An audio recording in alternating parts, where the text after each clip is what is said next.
नमस्ते दोस्तों, स्वागत है आपका कोडिंग हेयर चैनल पर step by step merge stack और CSS ट्यूटोरियल्स सीखने के लिए। पिछले वीडियो में हमने CSS बॉक्स मॉडल के बॉर्डर रेडियस और पैडिंग प्रॉपर्टीज़ को प्रैक्टिकल एग्जांपल के साथ समझा था। आज हम बॉक्स मॉडल के लास्ट इम्पॉर्टेंट पार्ट को समझेंगे, मार्जिन प्रॉपर्टी। तो सबसे पहले समझते हैं मार्जिन होता क्या है। मार्जिन एक CSS प्रॉपर्टी होती है जो एलिमेंट के आउटर बॉर्डर और नेक्स्ट एलिमेंट के बीच का स्पेसिंग डिफाइन करती है। सोचो एक फोटो गैलरी में फोटोज के बीच थोड़ा स्पेस होना चाहिए ताकि वो एक दूसरे से चिपक ना पाए। यहाँ पे हमने दो बॉक्स को लिया हुआ एग्जाम्पल के लिए, जैसे ये div1 है और ये div2 है, मींस दो एलिमेंट्स हैं और इन दोनों को आपसी दूरी बनाने के लिए हमने प्रॉपर्टी यूज़ की है मार्जिन, और उसमें हमने उसकी वैल्यू पास कर दी है। यहाँ पे हमने div को सिलेक्ट किया हुआ है और उसमें हमने मार्जिन प्रॉपर्टी पास की है, मींस हमें मार्जिन लेफ़्ट चाहिए 50 पिक्सल। फॉर एग्जांपल हमने इसमें मार्जिन लेफ़्ट पास किया है 50 पिक्सल, तो ये div एलिमेंट इससे जो स्पेसिंग हो जाएगी वो 50 पिक्सल के इक्वल हो जाएगी, मींस 50 पिक्सल मार्जिन इसको स्पेसिंग मिल जाएगी इस एलिमेंट के। तो अब हम समझते हैं इन प्रॉपर्टी का detail meaning. Margin left side के स्पेस सेट करता है, मार्जिन राइट साइड का स्पेस सेट करता है, मार्जिन टॉप साइड का स्पेस सेट करता है और मार्जिन बॉटम साइड का स्पेस सेट करता है। हमें एलिमेंट्स के बीच जिस तरफ स्पेसिंग चाहिए उसके अकॉर्डिंग हम इन प्रॉपर्टीज़ को लिख सकते हैं। जैसे हमें लेफ़्ट साइड चाहिए तो हम लेफ़्ट, राइट के लिए मार्जिन राइट, टॉप के लिए मार्जिन टॉप, बॉटम के लिए चाहिए तो हमें मार्जिन बॉटम लिखेंगे। तो चलिए अब हम इसका करते हैं प्रैक्टिकल। चलते हैं हमारे VS कोड में। पिछली वीडियो के कोड में हमने जैसे एक डिव को क्रिएट किया हुआ है, हम इसके टेक्स्ट को थोड़ा कम कर देते हैं, मीन्स इसका कंटेंट को थोड़ा कम कर देते हैं और इसी को हम एक कॉपी करके एक और डिव क्रिएट करते हैं। कॉपी करके यहाँ पे हम करते हैं पेस्ट और HTML फाइल को हम सेव करते हैं। चलते हैं हमारे CSS फाइल में। CSS फाइल में हमने div एलिमेंट को सिलेक्ट किया हुआ है एलिमेंट सेलेक्टर की सहायता से, मीन्स हमारे HTML पेज में जितने भी div एलिमेंट्स होंगे वो सारे सिलेक्ट हो जाएंगे और हम इसकी जो विड्थ और हाइट है उसको हम कम कर देते हैं, जैसे 200 पिक्सल, और इसकी विड्थ को भी हम कम कर देते हैं जैसे 200 पिक्सल। और अब हम करते हैं इसको सेव। जो हमने पैडिंग इसमें पास की है इसको हम अब के लिए कमेंट आउट कर देते हैं और इसमें हम पास कर देते हैं बैकग्राउंड कलर हम पास करते हैं एक्वा। और अब हम करते हैं इसको सेव और चलते हैं हमारे ब्राउज़र में इसकी आउटपुट देखने के लिए। अब यहाँ पे हम करते हैं इसको रिफ़्रेश। तो आप ब्राउज़र में देख सकते हो हमारे दो डिव एलिमेंट्स आ चुके हैं, मीन्स दो बॉक्स आ चुके हैं जिनको हमने स्टाइलिंग पास की थी। एक ये वाला ऊपर वाला और ये एक नीचे वाला है। इसका जो कंटेंट है वो थोड़ा बाहर आ रहा है, इसकी हम हाइट और विड्थ को इंक्रीज़ कर देते हैं। हम हाइट में 10 पिक्सल और इंक्रीज़ करते हैं और साथ ही विड्थ में भी 10 पिक्सल इंक्रीज़ करते हैं। अब करते हैं सेव, अब करते हैं रिफ़्रेश। तो अब आप यहाँ पे देख सकते हो इसका जो कंटेंट है वो फुल्ली आ रहा है। डिव एलिमेंट्स के बीच बॉक्स क्रिएट किए हैं डिव एलिमेंट के सहायता से। डिव एलिमेंट्स के बॉक्स हैं जो दोनों आपस में चिपक रहे हैं, इनमें थोड़ी स्पेसिंग आए तो हम स्पेसिंग क्रिएट करने के लिए हम लिखेंगे मार्जिन बॉटम और उसमें हम वैल्यू पास करेंगे कितनी स्पेसिंग चाहिए, क्योंकि हमें बॉटम में चाहिए स्पेसिंग, इसीलिए हम लिखेंगे मार्जिन बॉटम।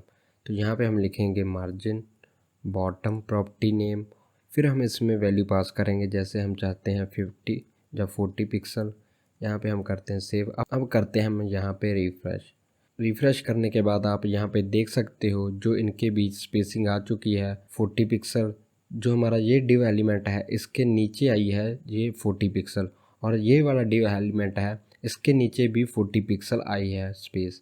इसको वेरीफाई करने के लिए हम चलते हैं हमारे इंस्पेक्ट टूल में और यहाँ पे हम इस ऑप्शन को सिलेक्ट करते हैं और यहाँ पे हम होवर करते हैं। तो आप यहाँ पे देख सकते हो जो हमारा कंटेंट है वो ब्लू में आ रहा है और जो हमारा मार्जिन है येलो में आ रहा है। तो आप यहाँ पे देख सकते हो नीचे इसका मार्जिन आ रहा है येलो में। इसी तरह इस डिव एलिमेंट का भी मार्जिन नीचे आ रहा है येलो कलर में और इसको हम मैप में भी वेरीफाई कर सकते हैं। हम इसको स्क्रॉल अप करते हैं तो आप यहाँ पे देख सकते हो जो हमने बॉर्डर क्रिएट किया है वो हमारा है 4 पिक्सल और जो हमने मार्जिन बॉटम दिया है वो यहाँ पे हमारा 40 पिक्सल आ चुका है दोनों के बीच। जेकर हमें एलिमेंट के इस side means right side margin चाहिए, स्पेसिंग चाहिए तो हम मार्जिन राइट लिखेंगे। जेकर हमें लेफ़्ट साइड स्पेसिंग चाहिए तो हम मार्जिन लेफ़्ट लिखेंगे। इसको भी हम प्रैक्टिकल करते हैं हमारे VS कोड में। तो हम चाहते हैं जो हमारी मार्जिन लेफ़्ट है उसमें स्पेसिंग आए 40 पिक्सल, इसमें भी हम 40 पिक्सल वैल्यू पास कर देते हैं और करते हैं सेव और हमारे ब्राउज़र में जाकर करते हैं रिफ़्रेश। तो आप यहाँ पे देख सकते हो जो हमारे दो एलिमेंट्स हैं डिव एलिमेंट्स, उनके बीच जो लेफ़्ट साइड मार्जिन है वो आ चुकी है 40 पिक्सल। तो आप यहाँ पे मैप में भी देख सकते हो क्लियरली जो हमारी मार्जिन है लेफ़्ट साइड और बॉटम साइड डिव एलिमेंट के वो आ चुकी है। तो जब हम इस पे होवर कर रहे हैं तो यहाँ पे येलो कलर हाईलाइट हो रहा था, तो अब यहाँ पे हम कर रहे हैं होवर, तो आप ये वहाँ पे देख सकते हो क्या हमारा जो मार्जिन आ रहा है वो येलो कलर में आ रहा है। तो अब हम समझते हैं मार्जिन शॉर्ट हैंड प्रॉपर्टीज़ कैसे यूज़ करते हैं। जैसे हमने बॉर्डर और पैडिंग के लिए शॉर्ट हैंड प्रॉपर्टीज़ को सीखा था, यूज़ किया था, उसी तरह मार्जिन प्रॉपर्टी का भी शॉर्ट हैंड होता है। जेकर हमें चारों तरफ मार्जिन चाहिए तो हम मार्जिन लिखेंगे और उसमें हम वैल्यू पास कर देंगे।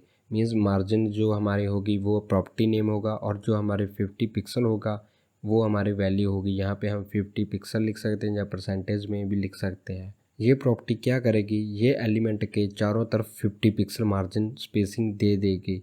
हम चारों साइड एलिमेंट को स्पेसिंग देंगे एक ही प्रॉपर्टी के साथ। तो चलते हैं हमारे VS कोड में, तो यहाँ पे हम इन दोनों को कमेंट आउट कर देते हैं प्रॉपर्टी और वैल्यू को, और यहाँ पे हम लिखेंगे मार्जिन प्रॉपर्टी और मार्जिन प्रॉपर्टी के अंदर हम पास करते हैं वैल्यूज़। जैसे हम यहाँ पे 40 पिक्सल लिखते हैं।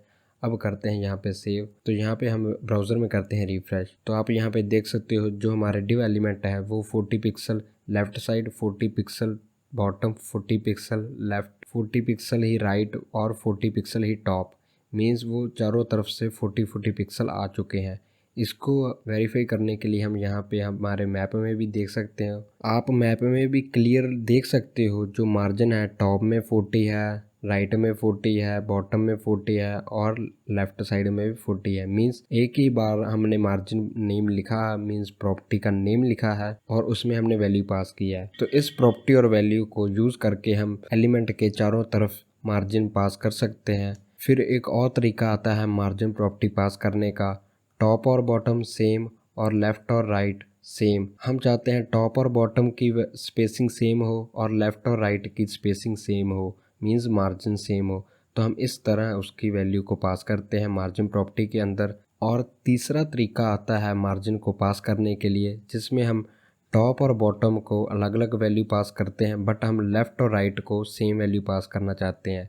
जो हमारा लेफ़्ट और राइट है वो सेम वैल्यू से आए और टॉप और बॉटम को अलग अलग वैल्यू के साथ पास करते हैं। जैसे हम यहाँ पे मार्जिन प्रॉपर्टी लिखेंगे और सबसे पहले हम लिखेंगे टॉप की वैल्यू, फिर हम लिखेंगे लेफ़्ट और राइट जो सेम स्पेसिंग होगी उसकी वैल्यू, और बॉटम की हम स्पेसिंग लिखेंगे, मीन्स मार्जिन लिखेंगे। और चौथा तरीका आता है हमारा जो क्लॉकवाइज होता है। सबसे पहले हम मार्जिन प्रॉपर्टी के अंदर वैल्यू पास करेंगे टॉप की, फिर हम पास करेंगे राइट की और फिर बॉटम की एंड देन लास्ट होगा लेफ़्ट की। तो इसी तरह पास करते हैं हम। जेकर हम चारों साइड को अलग अलग स्पेसिंग प्रोवाइड करना, तो पहले हम टॉप की, फिर राइट की, फिर बॉटम की, फिर लेफ़्ट की स्पेसिंग पास करते हैं कुछ इस प्रकार।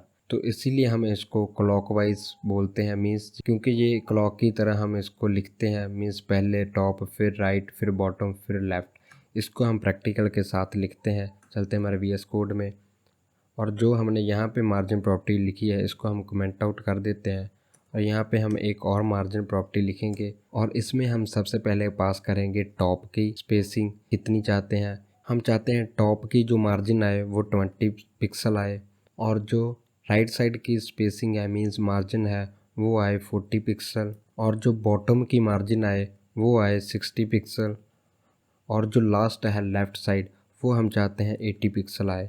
तो अब हम करते हैं इसको सेव। एक बार हम फिर समझते हैं हमने वैल्यू कैसे पास की है। जो हमने पहली वैल्यू पास की है वो मार्जिन टॉप है, जो हमने सेकंड पास की है वो मार्जिन राइट है, और जो हमने थर्ड पास की है वो मार्जिन बॉटम है, और जो हमने फोर्थ पास की है वो है मार्जिन लेफ़्ट। तो अब हम करते हैं इसको सेव और चलते हैं हमारे ब्राउज़र में।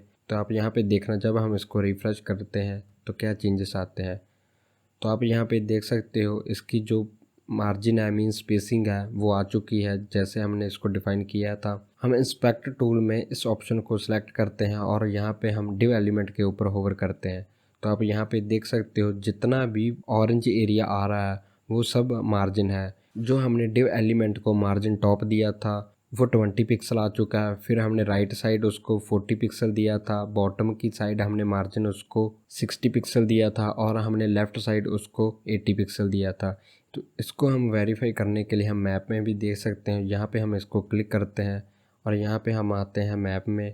तो आप यहाँ पे देख सकते हो जो हमारी मार्जिन टॉप है वो 20 है, राइट साइड 40 पिक्सल है मार्जिन और बॉटम में 60 पिक्सल मार्जिन और जो लेफ़्ट साइड है वो 80 पिक्सल है मार्जिन। तो दोस्तों आज हमने डिटेल में समझा मार्जिन प्रॉपर्टी का पर्पस और real life example, individual margin properties, margin short hand properties का सिंटैक्स और practical use step by step देखा। क्लॉकवाइज शॉर्ट हैंड सिंटैक्स का भी हैंड्स ऑन प्रैक्टिकल किया। बस दोस्तों आज के लिए इतना ही। नेक्स्ट वीडियो में हम CSS लेवल 3 का और एडवांस्ड और practical concept step by step समझेंगे। अगर आपको ये वीडियो पसंद आई और कुछ नया सीखने को मिला तो प्लीज़ वीडियो को लाइक करें, अपना फीडबैक कमेंट में लिखें और अपने दोस्तों के साथ शेयर करें। और हाँ, चैनल को सब्सक्राइब करना ना भूलें ताकि आप हमारे step by step merge tag tutorials miss ना करें। धन्यवाद दोस्तों, मिलते हैं नेक्स्ट वीडियो में। Happy coding, keep learning.